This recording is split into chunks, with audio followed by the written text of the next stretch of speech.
Okay, we're here today to talk about the so-called MS4 Stormwater Management Program that's been in the news a lot recently due to numerous delays on the part of EPA, numerous lawsuits.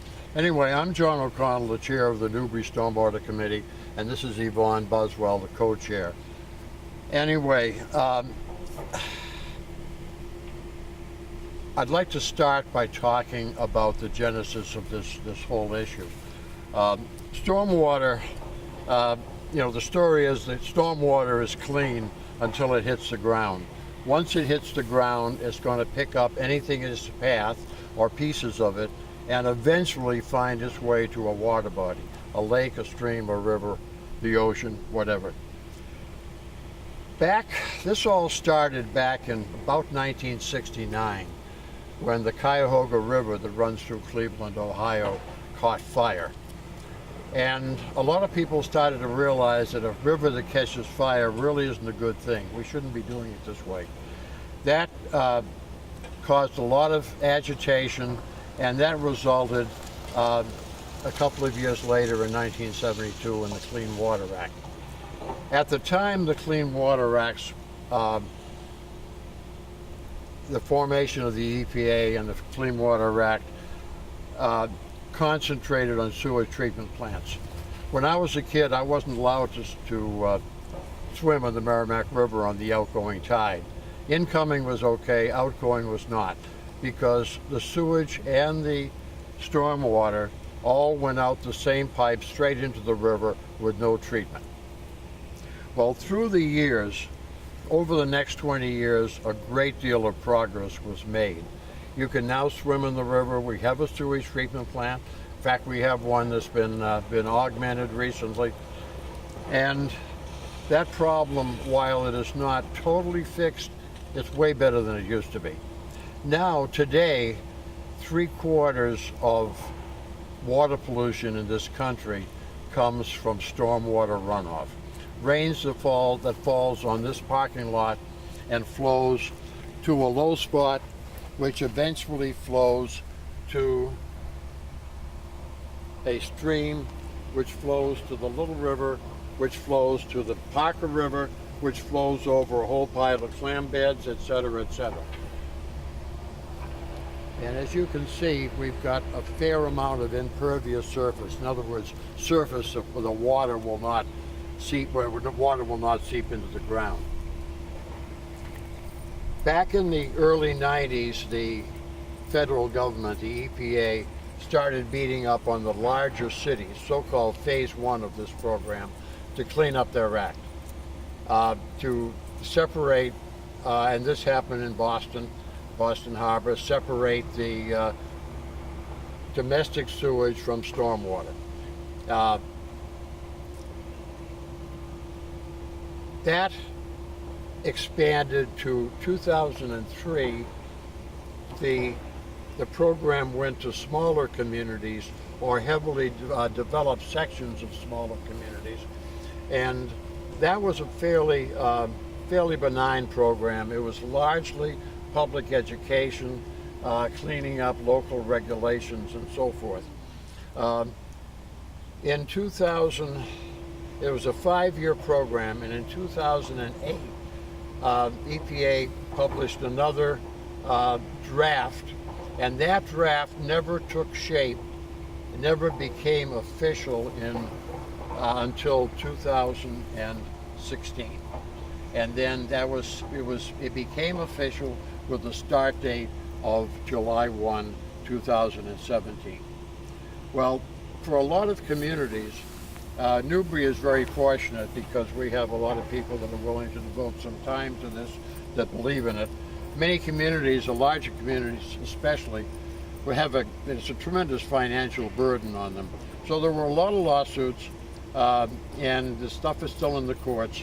The lawsuits from both directions. Conservation is feeling the present permit rules are not tough enough, and the National Home Builders Association and several cities feel they're too tough. So anyway, it has been, as you probably read in the paper, it's been postponed for another year. So now is to kick in on July 1 of 2018. Now that's the background of why we care about this at all. Yvonne, you have something to add to that? Yeah, we can you take want to pick up what we're Yeah. doing here and why this ties into what I just said? Yeah, a lot of the background of water pollution in the United States and taking care of our water supply in our watershed comes from just that, the Clean Water Act. In enforcing rules and regulations, the town of Newbury, we had to devise an ordinance. And our ordinance says that you cannot discharge pollutants into our waterways. And so how do you do that? How do you prevent something running off of the surface that cannot infiltrate? How do you prevent it from polluting our waters? Because what it does is it goes down catch basins. It goes into pipe systems that pipe it out to our waterways. So one of the ways to separate this is to devise ways that use some green infrastructure. And this is something that the community has done in here at Newbury Elementary School, is to take this surface water that drives pollutants in and use a very nice system of infiltration. Naturally, in a watershed, your land takes care of it, your soils, your plants, your trees, grasses, they absorb things. We find lowland areas and wetlands where pollutions can stay and take the time to be absorbed, broken down, and cleaned up.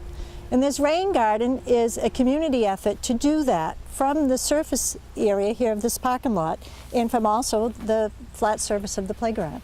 So this is an example of how a rain garden done by the community can help us take care of some of the pollutants that are washed into our waterways.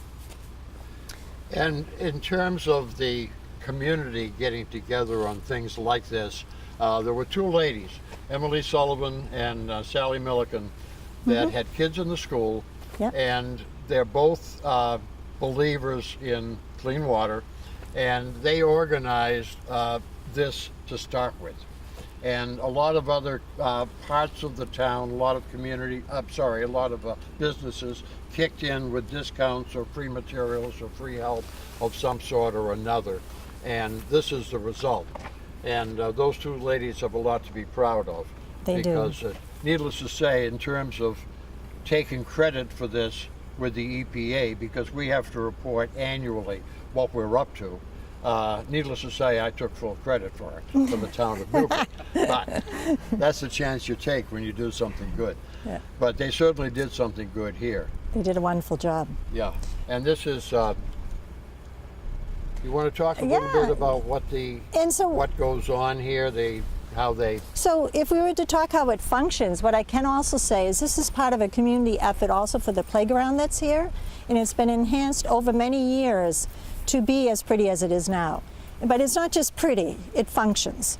And it functions as like a sieve. If you can imagine, water rushing along the surface is going to push things that are pollutants, mainly oils and gases and greases, right into this this hollow that you have here. So this garden that has been made has a couple of great things in it. And the greatest thing in it is the soil. So what it does is it gives it a low area for the water of the pool. And in the soil, there's nutrients, microbes and stuff that break down the pollutants into its basic elements. But what also happens is absorption. And these plants absorb a lot of the polluted water or just natural rainwater and gives it a time to retain here and allow the first few inches of this soil to take care of the pollutants. So what happens over time, and somebody's concern says to me, oh, do we allow children here? Well, this is not what happens. What happens is it retains and quickly disperses and gets uptake into the plants and broken down readily. It takes time, but it works very well. So as the water seeps over these surfaces, it continues out. There's a natural depression and it follows out through here. And if we were to go beyond the shark over here, which is the guardian to this creek that's over here, if we follow through this and you can see the plants, you can see that it's absorbing the nutrients, absorbing the pollutants and breaking them down to basic elements. You see that now when we get to the end of the garden and we go around the shark and we go through the bridge of the garden, we follow the depression out here, you come to what is called an outfall. And what that is a pipe system. Now underneath here is quite a system that's engineered. And John can talk about the engineering. As a structural engineer, he has a better idea than I how it underlays and comes out here. But if I was to go into that vegetation, you'll find an outfall pipe. And it's a small PVC pipe. And if you go out back there, you'll also see another culvert that drains a lot of the water from this whole area. And it feeds into a small brook that's in here. And there's a lot of neat plants in here already. There's some jewel. And it comes down to a creek bed. How far do you want to get in here? And I can go in. So if you come down through the brambles, you can see the creek bed. And here's the piping system that's underneath this whole filtration system that we have. So if you look back on the videos you see of how the rain garden was built, the soils retain a lot of the pollutants, then it goes down through a series of rock. And that allows more retention and then filters the water even further. So when we basically come to this pipe and we discharge to this brook that runs during storms, you'll find that it's cleaned or cleaner. And that's what we're trying to achieve. We're trying to achieve areas of retention for polluted waters that just come from natural stormwater runoff and allow this to discharge at a cleaner rate in the cleaner waters. And that basically is the function of the rain garden. And it's a wonderful it's a wonderful thing to have been part of for the town of Newbury. Okay, in the category of what can I do, there's a couple of things that are probably most important. There's lots of things you can do, but just two takeaways. The first one is the catch basin on the side of the road that is meant to drain the road is a very tempting place to put stuff that you don't want to pour down the drain in the septic system, like crankcase oil, like dog droppings, etc., etc. So please do not put anything in catch basins. The other thing is that fertilizers up to a point are a really great thing. They make stuff grow better, they improve the soil, etc., etc. Over-fertilizing, when you put fertilizer in that's way more than the plants in your garden can take up, a fair amount of the excess is going to drain into something like this and into upstream and into a river. What that does is cause blooms of algae. It provides a tremendous amount of nutrition for them. They grow like crazy and then they die. And when they die, they rot. And when they rot, they suck up the dissolved oxygen that fish need and other marine creatures need to survive. So over-fertilizing is not a good thing. Just as a wrap-up, the EPA permit, so-called, is a set of rules. There are 6 main categories. The first one is public education, pass the word. There was a long time ago that nobody thought smoking was any big deal. Well, there aren't too many people now that think it's a good idea, even people that still smoke. So pass the word. This is an example. What we're doing here is part of the town's public education program. This is too, because it's at a school. Kids can be told what it does. Second thing is public involvement, and this also ties in with that because we've got committees, we've got volunteer help. This was individuals and companies kicked in to make this happen. The third one is illicit discharge detection and elimination, so-called. That's basically look around town at your outfalls, test the water coming out, look for bad stuff. If you got bad stuff, then do something about it. The fourth one is clean up the town regulations. Our regulations are pretty clean as we speak, but there are some communities that have enormously wide roads, way larger than are needed to carry the traffic safely, and all that does is create more runoff. The final, the fifth element is, again, is a technical issue of seeing to it that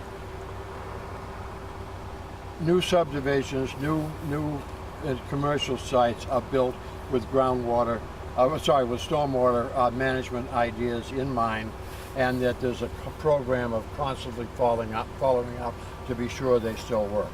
And the final thing is forget to do as I say, not as I do. Have the town let the town provide some leadership in cleaning up our own act, taking care of any pollutants that we might generate in the terms of town facilities,